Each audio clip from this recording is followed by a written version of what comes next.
Hello and welcome back to Sophie Watches Movies. This week we are actually not looking at two movies, but just the one when we are taking a look at The Muppets Christmas Carol. So this is our Christmas special for this year. And yeah, I guess we'll go right off the bat. What's your guys' experience having watched this movie? I watched this movie when I was a kid quite a bit. My mom was a huge fan. But my mom was a huge fan of Charles Dickens, so I watched an insane amount of variations of A Christmas Carol. Alf, a lot of experience with Muppets A Christmas Carol? Not with Muppets A Christmas Carol. Christmas Carol, yes. I think the Looney Tunes version, I want to say. There's a Looney Tunes version? I know of a sure. Mickey Mouse version. Saw the Mickey Mouse version. Apparently I told them. So you don't know Sesame Street and Muppets, and you don't know Looney Tunes and Disney characters? Did you just watch Who Framed Roger Rabbit over and over as a kid, and now you just don't know the difference between the two? It kind of feels like it, yeah, a little bit. A blend of everyone. Okay. Well, we'll get this sorted out. We're at least getting you started on Muppets. You know, we'll work our way to Looney Tunes and Disney characters. So, okay. Not a lot of experience with this app. What's your initial thoughts, initial takeaways? This was an easier movie to watch compared to the first Muppets movies you introduced me to. The first one was rough and kind of jarring because, like, I want to know how the Muppets moved. I know it's, like, partially animatronics for some of the scenes. There's not. They're puppets. They're puppets. No? But, like, they're all puppets. Yeah. But when Kermit's riding the bike Yeah. in the first movie, that's so weird. It's creepy. Jim Henson is kind of, like, famous for puppets. Doing crazy puppet things like Kermit riding a bike. I'm going to make you watch Labyrinth. You're I'm going to make you watch Fraggle Rock. I don't know these movies. And you'll learn about Muppets. Okay. But yeah, I enjoyed watching the Muppets Christmas Carol, partially because it was a musical.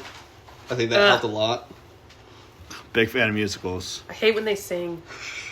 But I do like it when Muppets sing. thank you very much.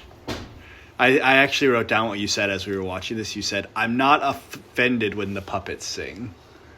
That sounds like something I would say. Yes. So yeah, this was 1992, directed by, oh boy, Brian Henson. This was actually the first time that Jim Henson did not voice Kermit, as he passed away shortly before this movie. So Kermit was actually voiced by, you can tell I do lots of research in advance. Where's the voice of Kermit, IMDb? I think he'd be top after. All right, you guys chat. Who voices Kermit in this movie? The original voice actor for Kermit had just, like, passed away, didn't he? Yeah, Steve Whitmire voiced... I'm going to be honest with you. You probably could have said any name, and I'd have been like, oh, yeah. That's the one. Steve Whitmire, because Steve Whitmire talked about in an interview how he's really nervous to voice Kermit the Frog because no one besides Jim Henson had done it before. But he says the day before shooting, Jim Henson appeared to him in a dream and told him he was going to do great. And he was fine from there. He had his own Christmas magic. He had his own A Christmas Carol. I wish Jim Henson would come to me in a dream and tell me I'm going to do great. Yeah, but he'd probably sing to you. I don't... If he has a Muppet, that's fine. It's just him. If it's just him, I'm going to be pissed. Jim Henson has come to me in many dreams, and he sings every time. Happy Christmas podcast. So yeah, getting into this, I think this is an interesting framework for a Muppets movie, because like a lot of times, like with the Muppets movie from 1979 that we watched, it's just like, this is the story, let's go. I think something really interesting about this is Gonzo portraying Charles Dickens as the narrator. Right. You get a lot of humor there that otherwise wouldn't be. But I think it's interesting just how he's a presence throughout this entire thing. And it's funny because there's so many Muppets in this. And at the end of the day, we're just like, okay, but where do we put Gonzo? And they're like, oh, he just plays Charles Dickens. I think that was the first Muppet cast. They're like, you know who would make an excellent Charles Dickens? Gonzo the Muppet. I think Ratso was the first Muppets cast because he plays himself. Every time I heard Ratso's name, I thought of Midnight Cowboy. I'm kind of sad about it. I'm not gonna lie. So something I penned as we were watching this movie, Rizzo the Rat says, "I'm from New Jersey." So, A Christmas Carol is supposed to take place in 1843. Jersey accents didn't really start developing until the mid 17th century. So around this time... You got him, Jaden. They messed up. So that means that Rizzo had to have grown up in Jersey and then picked up just long enough to pick up the accent that was just developing, and then moved to New England moved to England, just regular England, not the new one, to hang out with Charles Dickens. Yep, that's exactly what happened. Just breaking down that Muppets lore. That's right up there with the Kermit causing 9/11 lore. We could also add in that, like, a rat's lifespan is 3 years, so that'll happen real quick. 12 years! Curiously long life for a common garden rat. Michael Caine is just phenomenal. How are we 12 minutes into this and have not really talked about Michael Caine? I think something like I noticed this time watching it, because Michael Caine, obviously, this is a pretty commonly known story about how he told the director he was going to pretend like he was acting with the Royal Shakespeare Company. But I thought it was also interesting rewatching it this time. Almost all of his lines are ripped straight from the book. And people react, like the Muppets react like Muppets do. But he just verbatim does the book. There's more of gravy than of grave about you. More of gravy than of grave. Dude, he showed up for the Royal Shakespeare Company play and they just put Muppets around him. Yeah. I think that's what happened. He's like, oh, look at my fellow distinguished actors. And they're like, haha, we're Muppets. And he commits so well. It's truly beautiful. I love it. I think that it makes the movie better. Oh, absolutely. Because you either have to, and this has been all over Instagram, I'm sure it's been all over other social media, you either have to go, these are fellow actors like Michael Caine, or you have to go, I'm a Muppet like Tim Curry. Yeah. Those are your two options when you act in a Muppet movie. Yeah. That's why we haven't really had a good Muppet movie since. Well, I think he sings a song. Jason Segel sings a song because he doesn't know whether he's a man or a Muppet. Well, yeah, that is pretty good. We're on the cusp of good Muppet movies. Well, yeah, he just I doesn't also know. love that Michael That's the Caine song. finally sings at the end of this movie, much to your dismay, after he gets the Christmas spirit. I don't like when they sing. That's why I didn't watch Folly Ado. I didn't watch it because I'm not a big fan of the first Joker movie. When this one got bad reviews, I was like, probably not going to be a fan of this one either. Which, it kind of sucks because I really like Lady Gaga. I think that she's a really compelling actress. Yeah.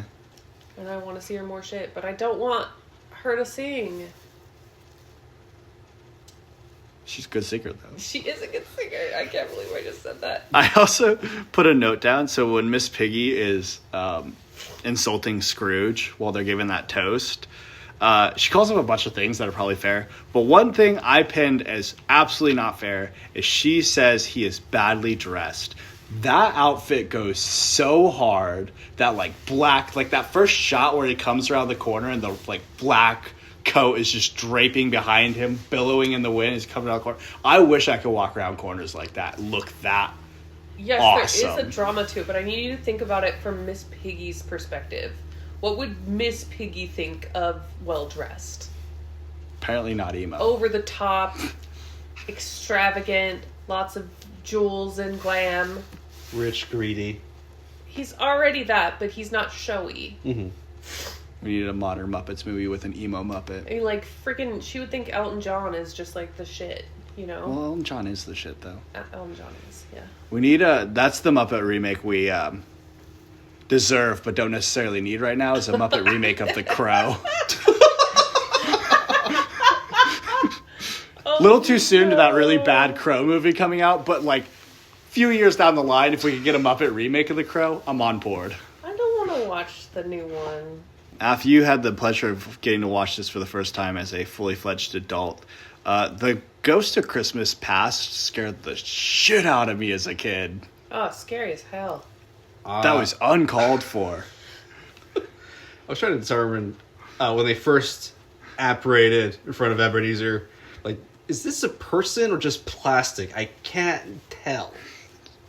Terrifying. I think the Ghost of Christmas Past here is scarier than the Ghost of Christmas Yet to Come. Not that the Ghost of Christmas Yet to Come isn't scary, because he is. I also don't like the one in the new animated Jim Carrey one. Because it's like a little candle ghost guy, and I don't like her. She's unnerving. Lame. It's also just kind of lame. Wait, were they sing?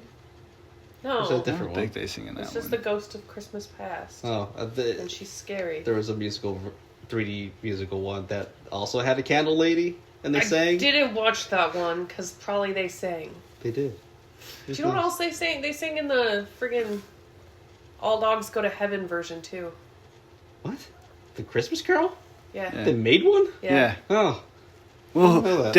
there are about 50 Christmas carols. We're gonna do all of them at some point. We will have watched every single one, and then eventually we're just gonna start doing. It's time for your podcast. Eventually, we're just gonna do the book. This is a book review. No, Our podcast slowly becomes a book club. I can't read.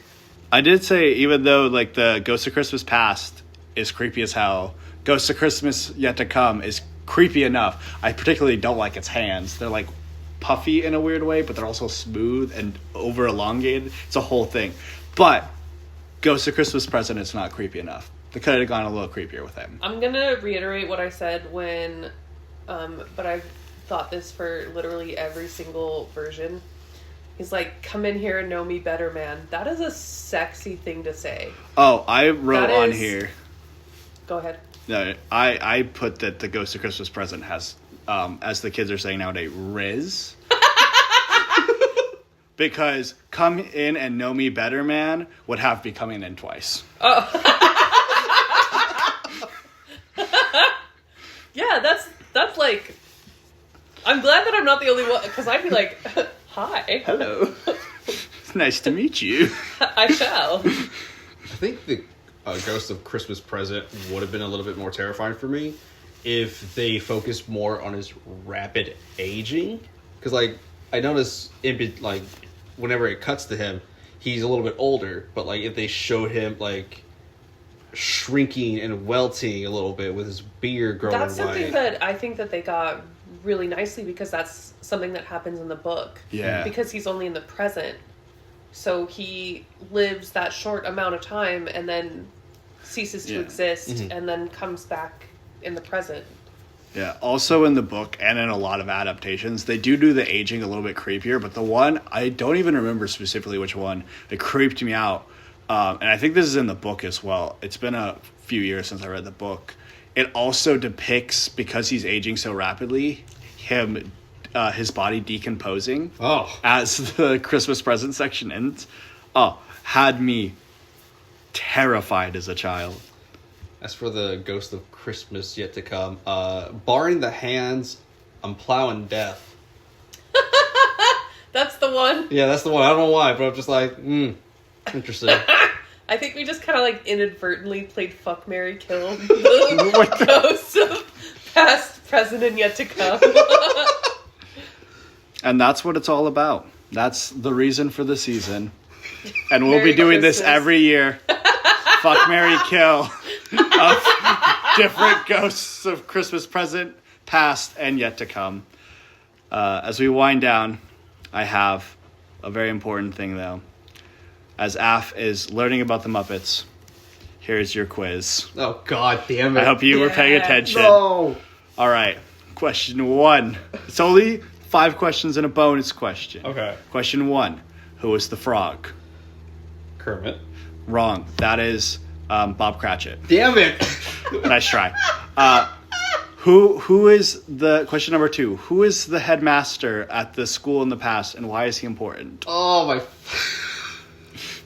I don't know. First time I saw him. It's Sam the Eagle, and it's because he's my favorite Muppet. That's That why was it's Sam the important. Eagle? Yes, The American way. But he was blue and not an eagle. he is He an is an eagle, eagle. and he's blue. He Oh. also plays the captain in the one with Tim Curry, Muppet Treasure Island. Treasure Island. Might be thinking of a different eagle then. All right. Question 3. Where did Rizzo the rat come from, and why is he so hungry? New Jersey. And because he's poor. I was going to say trick question because the answer is both, as he's from Jersey, but I'll take it. I'll accept that one. That's one for you. Yes. There will be a grade at the end of this. No. We talked extensively about this, but there was one answer I threw out that is the correct answer that we have not said yet. Oh. How did Miss Piggy and Kermit have kids? Okay, I want you to know that this bonus question is just Jaden's idea. It's the magic of Christmas. Okay, so 5th question. What was Gonzo's biggest struggle while portraying Charles Dickens? Being omniscient? No, Charles Dickens didn't have sex with any chickens. And bonus question. Bonus question. What advice did Michael Caine give Kermit about acting that Kermit said in an interview was the greatest acting advice he had ever received? Michael Caine told Kermit to never blink. What? And it's the greatest acting advice Kermit's ever received. How was I supposed to get that from the Christmas Carol? You were. I just threw it on this bonus Can we question. do quizzes in everyone? But only targeted it out. They're just weird. Okay with that. But yeah, I don't know if you ever noticed, but I never blink while we're recording these podcasts because of this. I never blink ever. It's very important to get the right visual mindset while you're recording an audio only My eyes aren't real. piece of entertainment. Think of What is like going the on? Jack Sparrow where he has the eyes. All right. Yeah, that's our time. Merry Christmas. Happy holidays. And I think we'll see you guys in the new year. We might get one more episode out this year, but thanks for watching. Thanks for listening. You can go back and re-interact with your family. Godspeed. Bring up lots of politics. Merry Christmas.